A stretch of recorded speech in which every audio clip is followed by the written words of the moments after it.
Assalamualaikum, selamat pagi. Kami dari Staimas Wonogiri. Bersama ini saya Furi Kusuma akan menanyakan atau akan memberikan informasi kepada Anda.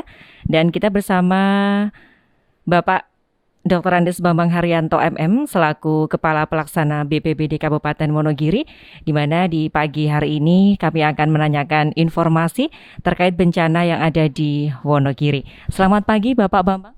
Selamat pagi Mbak Uri dan selamat pagi semuanya. Semoga kabarnya selalu sehat ya Bapak ya. Alhamdulillah ini sehat. Mudah-mudahan semoga semuanya sehat. Ya, COVID semoga segera selesai. Nah ini terkait musim penghujan sekarang sudah tiba ya Bapak ya. Ini bisa dijelaskan terkait bencana-bencana yang ada di Wonogiri, kemudian untuk daerah-daerah yang rawan bencana di mana, mohon bisa dijelaskan. Jadi kalau kaitannya dengan kebencanaan di Wonogiri, ini memang sudah memasuki musim hujan. Peningkatan curah hujan ada peningkatan yang cukup signifikan dengan adanya fenomena La Nina. Di sisi lain kemarin kita juga ada siklon Pedi yang notabene berpengaruh terhadap curah hujan. Sesuai dengan apa yang disampaikan Pak Bupati, bahwa kalau kita melihat kerawanan bencana di Wonogiri, ini memang hampir semuanya dari Pak Bupati pernah menyatakan zona merah di Kabupaten Wonogiri mendekati musim hujan ini.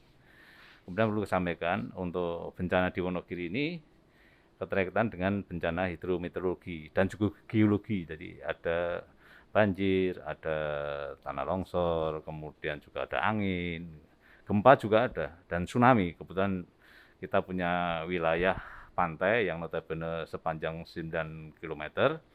Beberapa wilayah pantai ini memang sudah ada upaya dari pemerintah desa utamanya yang mencoba menggali potensi untuk jadikan satu tempat wisata. Namun kita juga berharap upaya-upaya yang dilakukan tentunya juga harus memperhatikan dampak yang ditimbulkan kaitannya bencana. Upaya kami salah satu untuk mendukung kaitannya dengan pengurangan risiko bencana adalah kita fasilitasi bentukan distana, termasuk distana tsunami di beberapa wilayah yang kebetulan dia ada wilayah pantainya. Kemudian untuk distana kita ya di Wonogiri ada 175 dari 294. Kemarin sudah kami laporan Pak Bupati, tentunya dari kekurangan itu menjadi kewajiban kami untuk mendorong, dan Pak Bupati rencana akan mengeluarkan instruksi Bupati tentang percepatan fasilitasi pembentukan distana. Karena bencana ini memang tidak bisa lepas upaya-upaya kita yang sudah lakukan.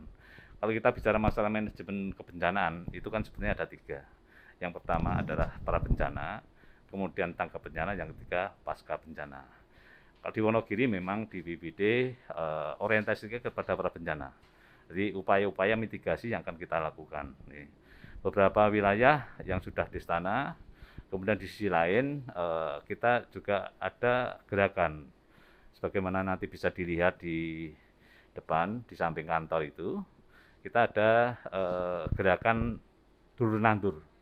Upaya apa? Ini adalah upaya untuk mengedukasi pentingnya kita menjaga kelestarian dan konservasi alam di wilayah. Jadi bencana itu sebetulnya dia bisa lepas dari kondisi ataupun konservasi yang pengelolaan konservasi yang ada di wilayah. Sehingga konservasi lahan yang sementara ini perlu kita lestarikan, harus ada upaya kita bersama-sama dengan masyarakat.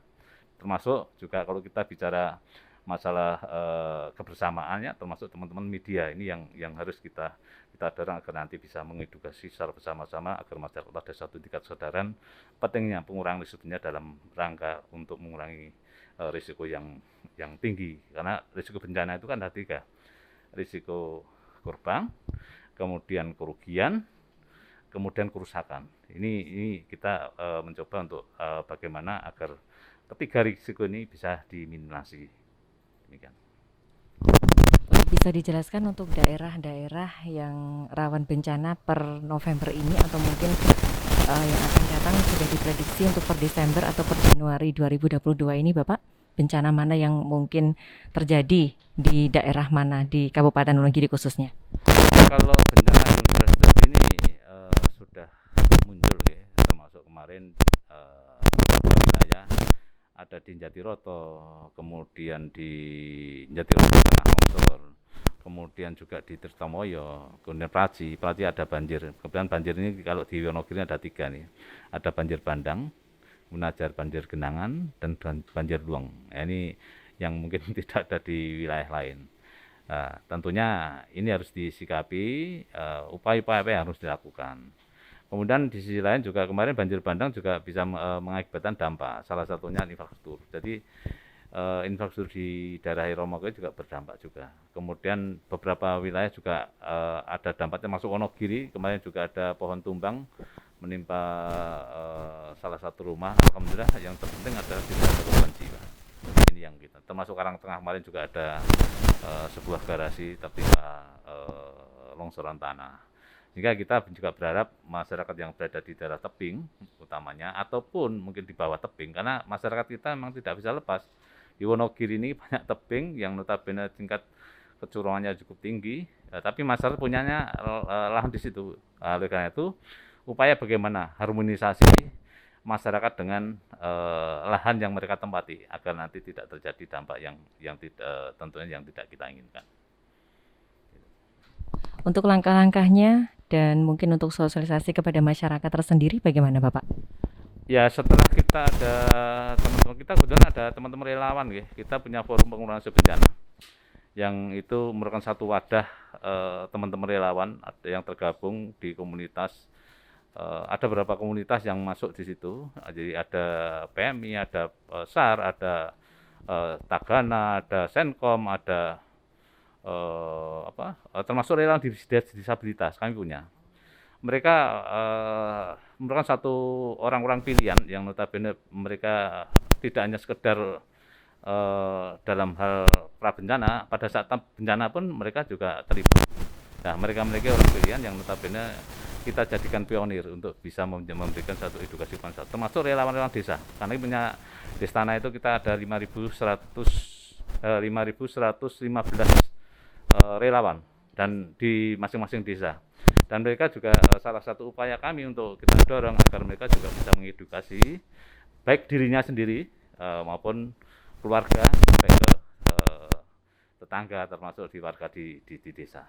Kebetulan relawan-relawan kami juga tidak sekedar saja, kita juga relawan desa kita yang punya kemampuan, yang kebetulan disediakan ada tingkatan Destana, ada tingkatan Pratama, ada Madya, ada Utama. Ya, mereka yang sudah utama itu juga kita dorong untuk membantu desa-desa lain yang Pratama atau mungkin desa yang belum memfasilitasi pembentukan. Ini kita dorong dalam arti kita memberikan tugas khusus kepada mereka untuk bisa ke wilayah-wilayah yang notabene agar mereka juga punya kemampuannya bisa dikembangkan di daerah lain. Termasuk kemarin untuk di Wonogiri ini teman-teman Destana kita juga kita dorong, kebetulan ada permohonan dari kabupaten lain. Di Kabupaten sudah 3 tahun ini kita juga memfasilitasi pembentukan atau fasilitasi pembentukan Destana di Sidoarjo. Karena bencana itu memang tidak bisa lepas ini. Bencana itu tidak mengenal batasan waktu, ruang dan waktu. Kapanpun, dimanapun, siapapun, itu harus ada satu kesiapan. Ini untuk bentuk koordinasi maupun mitigasi dalam pelaksanaan ke lapangan gitu Bapak. Monggo dapat dijelaskan. Kalau koordinasi kami, mereka-mereka yang sudah memiliki satu kemampuan, desa yang memiliki kemampuan memang diharapkan bisa menyelesaikan sendiri satu perusahaan kebencanaan. Contoh kemarin ada bencana di Giriwoyo atau di Tirtomoyo, itu mereka melaporkan pada kami, Pak ini ada bencana ini, apa yang sudah kami lakukan ini seperti ini Pak.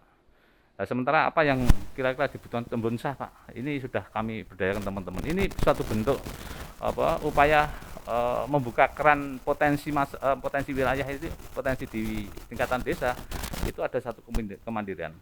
Pada saat timbul kemandirian, inilah salah satu upaya mewujudkan satu ketangguhan.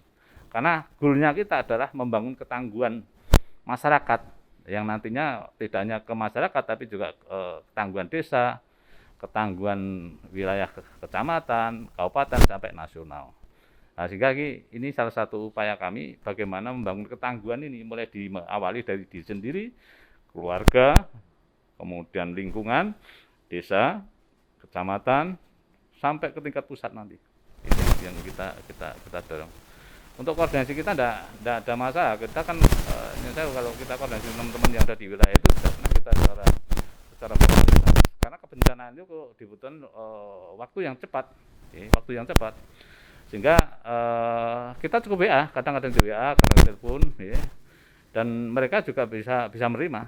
Ya. Pada saat sekarang inilah contoh kami pernah juga dalam satu hari mengumpulkan teman-teman untuk Zoom meeting misalkan. Kita kadang-kadang kalau kita perlu untuk Zoom meeting, kita Zoom meeting teman-teman, karena mereka juga kita latih. Jadi kita latih bagaimana dia menggunakan teknologi, bagaimana dia bisa memahami arti sebuah komunitas di dalam rangka untuk penanggulangan bencana. Karena bencana itu tidak bisa diatasi oleh diri sendiri. Itu harus ada satu nilai bersama. Jadi tidak bisa mengatasnamakan atas nama komunitas tertentu, atas nama BPBD, tidak bisa. Ini merupakan satu kerja bersama dan hasilnya goalnya satu adalah kita membantu kemanusiaan. Sehingga keikhlasan atau rasa kebersamaan ini yang kita butuhkan. Selama ini Bapak kalau di daerah Wonogiri, apakah ada gempa ataupun wilayah di perairan atau mungkin di pantai-pantai selatan gitu Bapak? Ya kalau tahun ini tidak, tapi tahun-tahun sebelumnya terjadi. Memang dampak gempa itu kan macam-macam, ya. Ada macam-macam. Dampak gempa itu juga bisa menimbulkan gelombang. Seperti kemarin juga terjadi gelombang, tapi kan tidak terlalu signifikan di Wonogiri. Kebetulan Wonogiri ini kalau kita bicara masalah tsunami, kita sebenarnya aman dari pemukiman karena jauh. Pertama jauh, kedua kita punya tebing sehingga aman. Cuma yang harus kita waspadai adalah tempat-tempat wisata yang notabene di daerah pantai itu yang notabene namanya gempa kan tidak mengenal waktu itu. Sehingga edukasi yang harus kita lakukan. Dan itu pernah kita lakukan simulasi. Jadi kita setiap tahun kita ada namanya Hari Kesiapsiagaan Bencana. Itu setiap tanggal 26 April.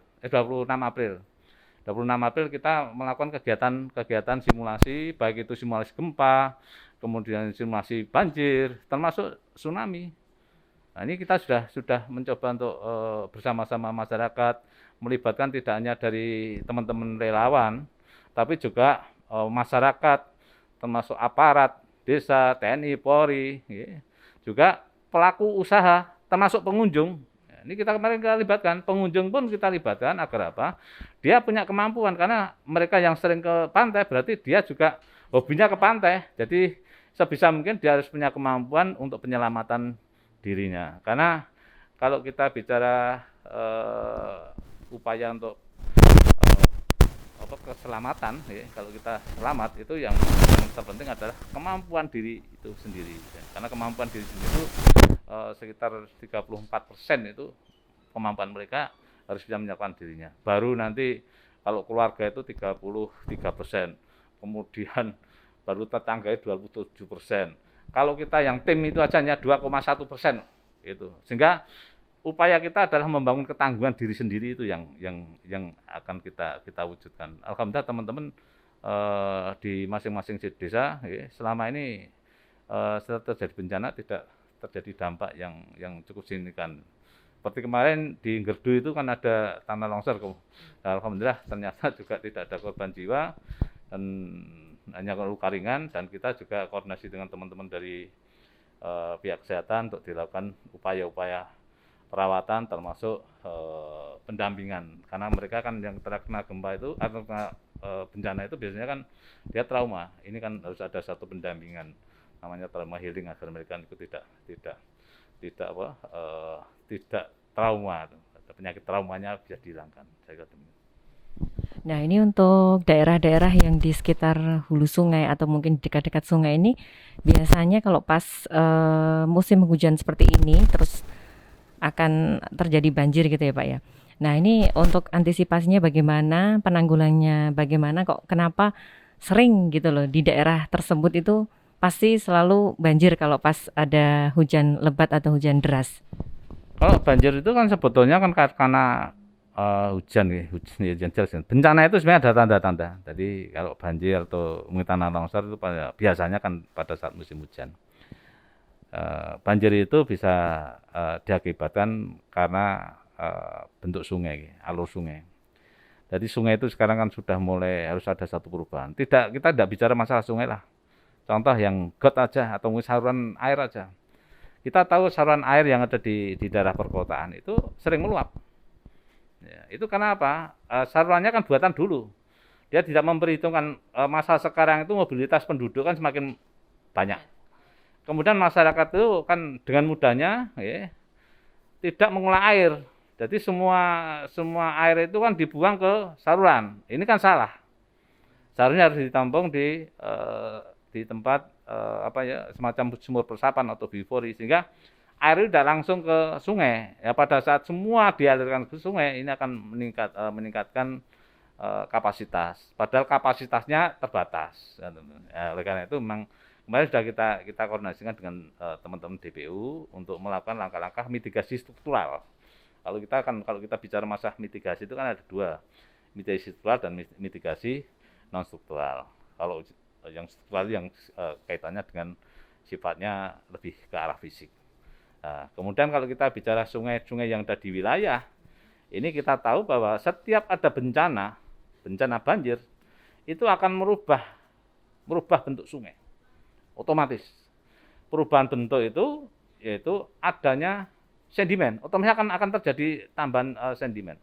Dan kita tahu bahwa sungai itu sekarang kan sudah ada satu dalam kami katakan adalah dalam kerusakan. Ya karena apa? Di satu sisi sungai itu yang dulunya itu sekitar 12 meter atau mungkin sekitar 30 meter lah. Sekarang sudah berubah bentuk. Berubah bentuk dalam artian mungkin tinggal ada yang kemarin di Praci itu yang awalnya 12 meter, sekarang tinggal 2 meter setengah. Ini kan menunjukkan ada satu perubahan. Perubahan ini tidak bisa lepas dari perilaku masyarakat. Karena masyarakat kadang memanfaatkan sungai yang bukan peruntukan. Salah satunya ditanami tanaman padi dan sebagainya. Ini salah satu bentuk satu bentuk kesalahan yang harus segera diperbaiki. Kemudian di sisi lain juga ada perubahan perilaku yang dulu yang sebetulnya harus ada satu perubahan. Salah satu contoh adalah di bantaran sungai itu kan dulu banyak yang ditanami rumpun bambu. Nah, rumpun bambu itu kan sebetulnya kan tidak pas. Ya pas kalau pada saat rumpun bambunya tidak menjorok, atau mungkin sebelum menjorok itu dilakukan pemangkasan, tapi kan tidak mungkin. Nah, sekarang itu masyarakat kalau nanam rumpun bambu ya di situ sampai mungkin dibiarkan gitu. Yang penting ada bambunya. Dia tidak menyadari pada saat rumpun bambu itu berkembang, dia akan mencari air. Nah, pada saat dia mencari air, dia otomatis ke arah sungai. Nah, ini yang perlu kita tangkap bahwa pada saat dia sudah di alur sungai, di bawahnya terjadi gerusan atau erosi, karena rumpun bambu itu kan meskipun akar serabut, tapi kan tidak panjang, sehingga pada saat dia terkena erosi, dia akan turun ke badan sungai, ke aliran sungai, dan itu akan merubah bentuk. Jadi merubah bentuk. Beberapa contoh yang kita tangkap kemarin, itu kan, ya itu akhirnya kan apa? Dia akan ikut larut berupa rumpun bambu kan berat, dia akan turun. Nah, turun akan berubah bentuk. Nah, perubahan bentuk ini akan menimbulkan suatu bencana. Oleh karena itu, kita berharap pada warga masyarakat, upaya bagaimana untuk rumpun bambu sedikit harus kita hilangkan. Boleh manan benar, tapi agak jauh dari bantaran sungai. Dengan harapan apa? Mereka tidak akan berubah bentuk sungai. Ini yang betul. Dan untuk wilayah yang notabene kemarin rumpun bambu turun, kita dengan masyarakat berupaya untuk mengangkat. Ya, ini termasuk teman-teman relawan kami, relawan disabilitas juga ikut. Ini luar biasa, karena memang di Wonogiri ini kesadaran untuk upaya penanganan bencana ini cukup besar. Gitu.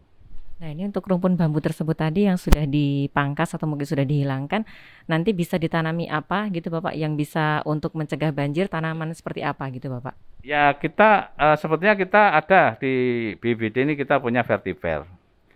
Vetiver ini sebuah tanaman rumput, akarnya panjang, bahkan sampai 2,5 meter. Kami pernah mencoba pengembangan ini sebenarnya kami kembangkan tahun 2015 pada saat kami punya program eh, gerakan sungai, gerakan sungai. Pada saat itu kita mencoba untuk mengembangkan fungsi sungai di Giri Tirto. Nah, sekarang sudah besar. Kemarin pada saat kami ambil untuk pembibitan, itu tidak mudah. Nah, kami lubangi sarana aja, kemudian kita kasih air, kita angkat tidak bisa. Akhirnya kita pakai mobil double cabin BBD. Itu kan menunjukkan kuatnya akar, kuatnya akar. Akarnya sampai 2,5 meter. Nah, sehingga kita kembangkan pembibitan ini di kami, yaitu ada kebun bibit BBD yang satu-satunya sebagai sarana edukasi dan juga sarana untuk penyediaan bibit. Alhamdulillah teman-teman di beberapa wilayah sudah banyak yang mengembangkan. Dan nanti pengembangan kita adalah bagaimana kita juga membentuk KBR, kebun bibit relawan. Kita dorong teman-teman relawan sehingga relawan hanya tidak hanya sekedar dia membantu dalam arti pemikiran atau tenaga, tapi juga dia membantu upaya untuk pengembangan bibit sehingga mitigasi bencana yang sifatnya non struktural ini bisa kita kembangkan di wilayah. Jadi kita punya beberapa bibit yang notabene untuk konservasi. Jadi pemilihan bibit kami tidak hanya sembarang ya. Kalau di BBD ini kita lebih ke arah konservasi. Konservasi dalam artian kita memilih bibit yang hanya diambil buahnya. Jadi kita tidak ambil yang macam-macam karena kalau kita diambil daunnya otomatis mati. Kita ambil batangnya otomatis mati. Kita tidak pernah memberikan bibit jati, sengon, ya, atau mungkin sono. Ini paling berapa tahun sudah ditebang. Kita ada bibit ringin, kita ada bibit asem, bahkan kita ada bibit buah-buahan. Karena bibit buah-buahan itu diasosiasi juga untuk menjaga konservasi. Di sisi lain itu juga dalam rangka untuk kalau ditanam di daerah pinggiran contoh di hutan itu dalam rangka untuk upaya penyelamatan hewan kera. Karena kan kita tahu kera itu banyak yang masuk ke penduduk. Ya ini kita coba untuk melalui buah-buahan itu. Itu salah satu. Nah sekarang kita hanya musim kemarau. Kemudian besok kalau yang dia sekarang di daerah Pare, di daerah yang dekat aja, itu musim hujan pun sudah masuk, sudah turun. Nah oleh karena itu ini permasalahan apa? Ya karena di dalam hutan tidak ada makanan. Nah kita coba berbicara masalah konservasi itu tidak hanya sekedar konservasi lahan, tapi juga kita juga menjaga habitat yang ada di lingkungan di sekitar hutan. Gitu. Untuk bibit tadi Bapak secara gratis atau bagaimana? Oh kalau kita gratis, kita gratis. Yang penting ada kesanggupan dia untuk menanam. Jadi dia mengajukan dulu, nanti kalau sudah mengajukan mau ditanam di mana gitu, kemudian nanti mereka mengajukan secara tertulis, ada kesanggupan untuk menanam, kita siapkan. Mau diantar atau mereka ambil sendiri jalan. Jadi kita mencoba seperti itu, memudahkan hal yang sebetulnya akan membantu kami. Karena fungsi pemerintah itu adalah memfasilitasi, memberikan layanan dan memberikan jaminan. Oleh karena itu kita sudah mulai awal memberikan satu upaya-upaya ini edukasi masyarakat. Tinggal masyarakat bagaimana. Kalau misalkan memang mereka tidak mau, berarti kan dia pengen ada bencana di wilayahnya. Kita hanya seperti itu. Sepanjang saya kira masyarakat di Wonogiri cukup responsif terhadap kebencanaan. Dan mereka kemarin yang kita pernah dorong saja juga ya kemarin kita ngirim bibit penghijauan untuk konservasi di daerah Pracimantara itu ada 10.000 bibit. Jadi beberapa macam bibit yang notabene untuk menghijaukan di Pracimantara. Gitu. Nah, kemudian Bapak menurut Gubernur Jawa Tengah Ganjar Pranowo, ini untuk terkait bencana ada ilmu titan Bapak. Nah ini bisa dijelaskan untuk ilmu titan yang ada di wilayah Wonogiri itu seperti apa? Kalau ilmu titen itu hanya titen tempatnya sebetulnya. Jadi bencana banjir itu biasa di situ. Atau mungkin bencana angin itu bisa dititeni di situ. Atau gempa biasanya kan kita kalau kita bicara masalah titen itu biasanya gempa itu lewatnya hanya di daerah itu. Jadi ini yang kalau kita tangkap seperti itu. Kalau kita bicara masalah ilmu titen mongso sekarang tidak bisa. Jadi Pranoto Mongso Jawa itu kan sekarang Nyun Sewu sudah berbeda kenyataan karena pada musim sekarang itu kan ada satu tingkat kesulitan. Oleh karena itu kita juga tidak bisa lepas untuk melihat kearifan lokal. Kita membangun ketangguhan ini juga menggunakan beberapa kearifan lokal. Salah satu contoh kita juga kemarin sudah memberikan satu arahan bagaimana setiap wilayah itu ada kentongan misalkan itu dalam arti pada saat akan terjadi bencana itu juga harus ada langkah-langkah apa yang harus dia lakukan. Kemudian di sisi lain kalau kita bicara masalah kearifan lokal itu masyarakat itu kan sebetulnya kan memahami. Contoh kalau kita kan sering di Wonogiri sering terjadi banjir luweng. Kemarin banjir luweng di Giriwoyo, akhirnya kita coba untuk kita buatkan semacam penyaring. Nah, kita penyaring dari anggaran pemerintah APBD. Tapi setelah itu ternyata tidak ada perubahan perilaku, Karena banjir luweng itu sebetulnya kan luwengnya tersumbat. Jadi masyarakat itu kan berada di bawah cekungan. Yang di cekungan itu ada lubang. Yang lubang itu arahnya kemana tidak, tapi yang jelas ke bawah itu, ke bawah dalam arti menuju kemungkinan di bawahnya ada sungai bawah tanah. Nah, pada saat masyarakat tidak ada kesadaran. Contoh kesadarannya kalau buang sampah tidak begitu gitu. Yang jelas limbah pertanian. Jadi pada saat karena kan cekungan itu kan luas sehingga juga ada untuk lahan pertanian. Pada saat panen itu yang diambil hanya panenannya saja, limbahnya tidak diambil, itu akan pada saat terjadi hujan dia akan ikut ke arah lubang sehingga menutup. Nah, ini yang harus kita upayakan bagaimana kearifan lokal. Kemarin kita coba untuk kita bangun itu ternyata masyarakat tidak ada satu kesadaran. Sekarang kita akan kembalikan. Jadi kalau dulu di sekitar lubang luweng itu ada semacam penyaring yang dibuat oleh masyarakat, yaitu berupa batuan yang ditumpuk-tumpuk itu. Nah, ini akan kita kembalikan seperti itu.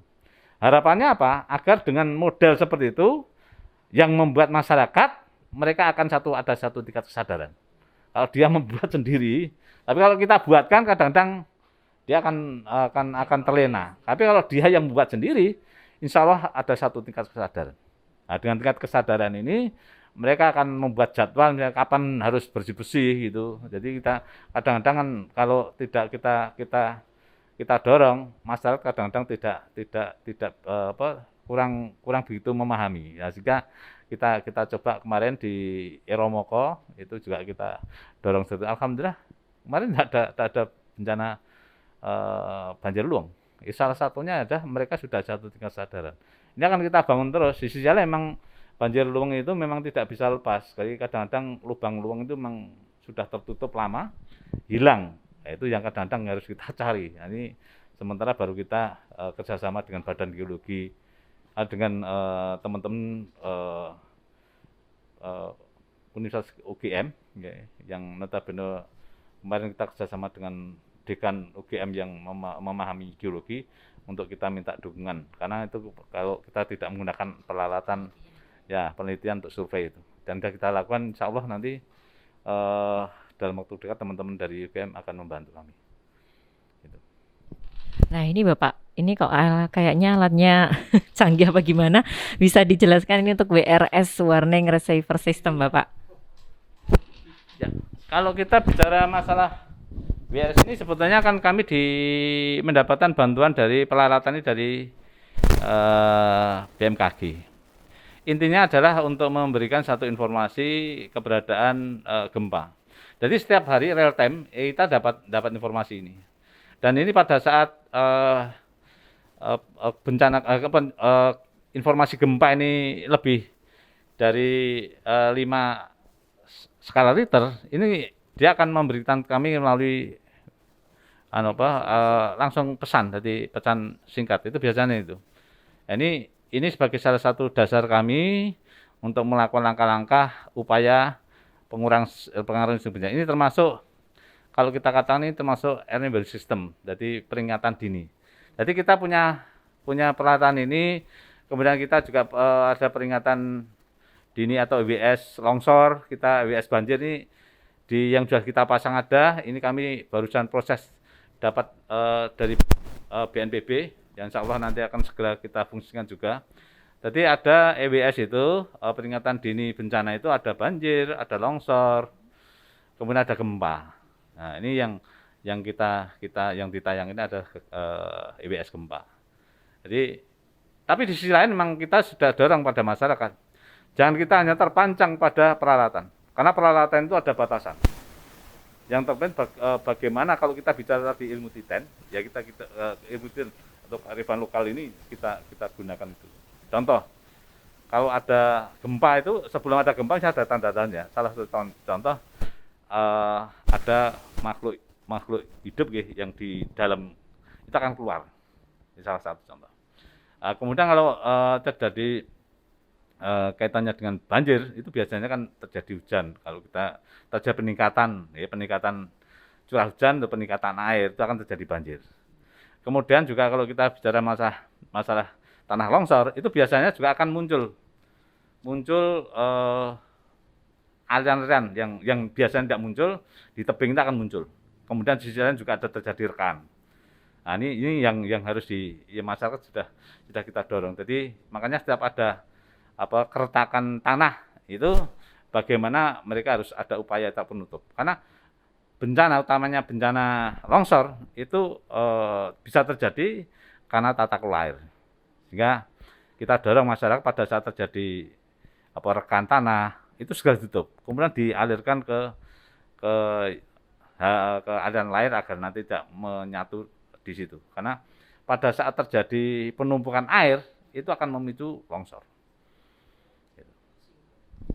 Nah ini Bapak untuk closing statement di kesempatan pagi hari ini mungkin ada himbauan atau pesan untuk seluruh masyarakat Wonogiri? Ya kalau kita bicara masalah gempa itu tidak perlu ditakuti. Atau mungkin bencana itu tidak perlu ditakuti. Ya. Bencana itu harus diantisipasi. Jadi cara antisipasinya bagaimana? Harus kita tahu upaya-upaya yang harus kita lakukan. Gunakan upaya untuk mitigasi. Ya, mitigasi itu ada macam-macam, ya. Ada mitigasi struktural, ada mitigasi non struktural. Tapi yang lebih penting adalah upaya untuk peningkatan kapasitas. Jadi masyarakat harus memahami, ya. Contoh Mbak di sini, bencana harus perso. Ya pada saat kita berada satu wilayah, kita bicaranya bencana. Kalau terjadi apa-apa, bagaimana? Atau musibah. Misalkan ada terjadi kebakaran, saya tadi masuk ke sana, saya harus keluar lewat mana? Dimanapun pada saat mungkin kita di hotel kita tahu ada bencana atau musibah, itu harus kita lari di mana? Itu upaya kita untuk memahami bahwa di satu tempat itu akan terjadi bencana, sehingga pada saat kita ada kemampuan itu kita untuk bisa punya kemampuan untuk menyelamatkan diri kita. Nah, oleh karena itu kita harapan seperti itu, bagaimanapun bencana itu bisa diantisipasi sepanjang kita bisa memahami arti sebuah bencana. Baik, terima kasih ya untuk kesempatan pagi hari ini. Kami sudah diberi kesempatan untuk berbincang-bincang mengenai bencana alam yang ada di Kabupaten Wonogiri bersama Bapak Dr. Andes Bambang Haryanto MM selaku Kepala Pelaksana Badan Penanggulangan Bencana Daerah Kabupaten Wonogiri. Terima kasih atas kebersamaan Bapak dan juga teman-teman kru yang ada di BPBD Wonogiri dan juga untuk Staimas Wonogiri. Selamat pagi dan sampai jumpa.